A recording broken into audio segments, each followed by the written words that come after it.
আপনারা দেখছেন news all India, আমিও দেখি, আপনারাও সবাই দেখুন। আশা করি ঠিক খবর, ভালো খবর আপনাদের কাছে পৌঁছতে পারবে।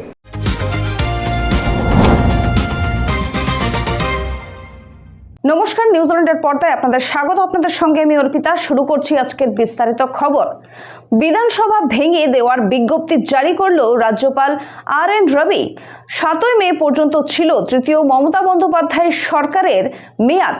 হিসাব মতো তার শেষের পর বিধানসভার আর কোনো কার্যকারিতা থাকে না। নতুন সরকার গঠনের পর ফের কাজ শুরু হয়। সেই নিয়ম মেনেই বিধানসভা ভঙ্গের নির্দেশ দিলেন রাজ্যপাল। ভোটে পরাজয়ের পর কারচুপির অভিযোগ তুলে মমতা বন্দ্যোপাধ্যায় মুখ্যমন্ত্রীর পদ থেকে ইস্তফা দেবেন না বলে জানিয়েছেন। কিন্তু রাজ্যপালের নির্দেশের পর আনুষ্ঠানিকভাবে পদ না ছাড়লেও আর মুখ্যমন্ত্রী রইলেন না মমতা বন্দ্যোপাধ্যায়। আপাতত বাংলা রাষ্ট্রপতি শাসনের আওতায়। কলকাতা সিও দফতরে সাংবাদিকদের মুখোমুখি হয়ে ভবানীপুর ও নন্দীগ্রাম বিধানসভার বিজেপি প্রার্থী শুভেন্দু অধিকারী কি বললেন শুনবো।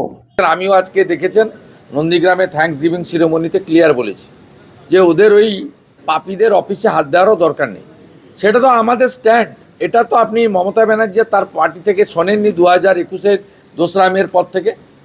তখন তো উনি বরঞ্চ শপথ নিতে গিয়ে 6 তারিখে বলেছিলেন সাংবাদিকদের যে আমি তো 4 দিন ক্ষমতায় ছিলাম না, ইলেকশন কমিশন ক্ষমতায় ছিল, আমার দায়িত্ব তো ছিল না।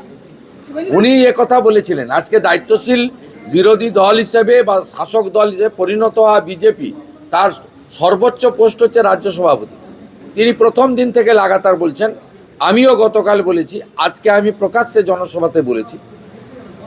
আপনি আমাকে বলুন তো 2021 সালে 12,000 এফআইআর হয়েছিল, 57 জন মারা গেছিল।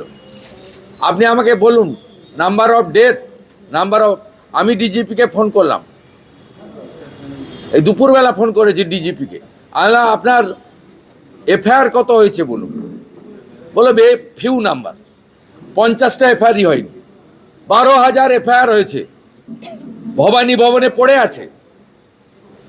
রিটায়ার্ড জাস্টিস মঞ্জুলা চেল্লুরের নেতৃত্বে কমিশন করে দিয়েছিল, 100% এফআইআরকে এফআরটি করে দিয়েছেন। ওই ফাইলগুলো খোলাবো। কি ঘটেছে বলুন, ইনসিডেন্ট বলুন, কোন গ্রাম কোথায় হয়েছে বলুন, স্পেসিফিক বলুন। আবারও বলছি, শান্তি বজায় রাখুন। পাপীদের অপবিত্র পার্টি অফিস, যেখানে পয়সা নেওয়া হতো, যেখানে মদ খাওয়া হতো, জুয়া খেলা হতো, নারী নির্যাতন হতো, শাহজাহানরা পিঠা বানাতো, সেদিকে কেউ তাকাবেন না। শুভেন্দু অধিকারীর আত্মসহায়ককে খুন, প্রতিক্রিয়া দিলেন দিলীপ ঘোষ। কি বললেন শুনবো। শুভেন্দু অধিকারীর আত্মসহায়ককে খুন। উত্তর 24 পরগনার মধ্যমগ্রামে প্রকাশ্য রাস্তায় শুট আউট করে খুন করা হলো চন্দ্রনাথকে। গুলিতে ঘটনাস্থলেই তার মৃত্যু হয়েছে বলে জানা গিয়েছে। এই ঘটনার খবর পাওয়া মাত্রই এলাকায় বিশাল পুলিশ বাহিনী পৌঁছয়। এই নিয়ে আজ সাংবাদিকদের মুখোমুখি হয়ে কি বললেন দিলীপ ঘোষ শুনবো। যত গুন্ডা বদমাস অ্যান্টি সোশ্যাল সব টিএমসির মধ্যে আছে। একটা গ্রুপ খাচ্ছিল, এটাকে দিচ্ছিল না, তারা এখন প্রতিশোধ নিচ্ছে। অফিস ভাঙা থেকে আরম্ভ করে টাকা পয়সা লুট করা, দোকান লুট করা, নিজেদের মধ্যে মারামারি করা, এটা টিএমসির ভিতরের ব্যাপার, সেটা বাইরে আসছে। বিজেপির কোনো যোগাযোগ নেই, সেজন্য পুলিশকে কড়াভাবে এর আর প্রতিকার করা উচিত। এই সব বন্ধ করতে হবে। আর যতক্ষণ না আমাদের সরকার শপথ নিচ্ছে, আমাদের কিছু করার নেই। পুলিশ প্রশাসন আছে এবং নির্বাচন কমিশন আছে, তাদের দেখা উচিত যেন গণ্ডগোল না হয়। রাজ্যে পালা বদলের পর অখিলেশ যাদব মমতা বন্দ্যোপাধ্যায়ের কালীঘাটের বাড়িতে এলেন আজ।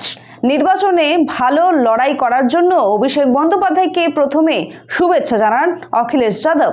তারপর মমতা বন্দ্যোপাধ্যায়ের উদ্দেশ্যে তাকে বলতে শোনা যায়, আপনি হারেননি। आप इतना अच्छा लड़े, उससे आप हारे नहीं है। नहीं, आप हारे नहीं है, आप हारे नहीं है, हारे नहीं है। সময় বিরতির পর আসছি পরের খবরে। আরজু আরসো মানেই আপনার মনের মতো ফার্নিচার। আসুন দেখে নিন আপনার পছন্দ অনুযায়ী অফিস বা ঘর সাজানোর জন্য নতুন ডিজাইনের ফার্নিচার। ডিজাইনেবল সোফা, আলমারি, ড্রেসিং টেবিল, অফিসের জন্য রকমারি চেয়ারের সাথে দোলনা, বিভিন্ন রকম ডিজাইনেবল ফার্নিচার। তাহলে আর দেরি না করে চলে আসুন আরজুতে। 74 Rajdanga gold park, Kolkata 700107, 52D Raja SC Mallick road, Jadavpur, Kolkata 700032।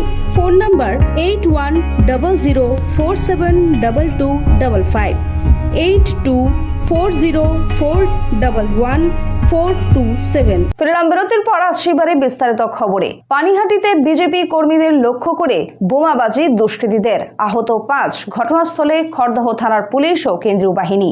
Akhilesh Yadav Mamata বন্দ্যোপাধ্যায়ের সঙ্গে দেখা করে অভিষেক ব্যানার্জিকে সঙ্গে নিয়ে সাংবাদিকদের মুখোমুখি হয়ে কি বললেন শুনবো। कोशिश यही होगी कि सब लोग और साथ मिलकर के काम करें, क्योंकि लोकतंत्र बचाना है, डेमोक्रेसी को बचाना है। ये डेमोक्रेसी को डिस्ट्रॉय करना चाहते हैं, हमारे वोट के अधिकार को ही छीनना चाहते हैं। हालांकि बात यहाँ की नहीं है, लेकिन यूपी की मैं कह सकता हूँ, वो वोट छीन करके आम लोगों के और खासकर पीडीएस समाज के लोगों के अधिकार छीनना चाहते हैं। जब वोट छीनेगा तो सोचिए क्या अधिकार छीनेगा। वो डेटा आपको अवेलेबल है कि किस तरीके से वोट के अधिकार को छीनने से कितनी सीटें हार गए, वो डेटा छिपा नहीं है।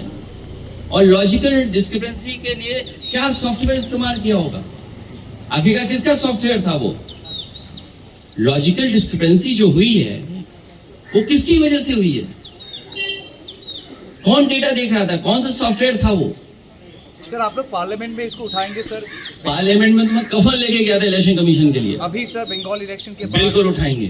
শুভেন্দু অধিকারীর আত্মসহায়ককে খুনের ঘটনায় নওশাদ সিদ্দিকী কি বললেন আজ শুনবো। সমালোচনা আলোচনা হবে গণতন্ত্রে। তো নওশাদ সিদ্দিকীর কথা পছন্দ হচ্ছে, যাও ওকে এ করো, অমুকের কথা পছন্দ হচ্ছে, যাও ওকে শুটার দিয়ে করে দাও। এই কৃষ্টি কালচার পশ্চিমবাংলা আমদানি যেটা করছে এটা বন্ধ করতে হবে। আমি আবারও বলছি, এটা একটা শুধু খুন নয়, হত্যাকাণ্ড নয়, এর পিছনে গভীর ষড়যন্ত্র আছে। এটা কি পলিটিক্যাল ম্যাটার? বাংলাকে বিশ্বে তোলার জন্য হয়তো বা সম্প্রীতি যে ঐক্যের সাথে বাংলার মানুষ বসবাস করছে সেটাকে বিনষ্ট করার একটা চক্রান্ত চলতে পারে। তাই এটা বৃহত্তর স্বার্থে ইনভেস্টিগেশন করা দরকার। কে বা কারা যুক্ত, একটাও না ছাড় পায়। খবর এখনকার মতো এই পর্যন্তই। দেখতে থাকুন নিউজ অল ইন্ডিয়া, খবর মানেই আমরা। শুভরাত্রি।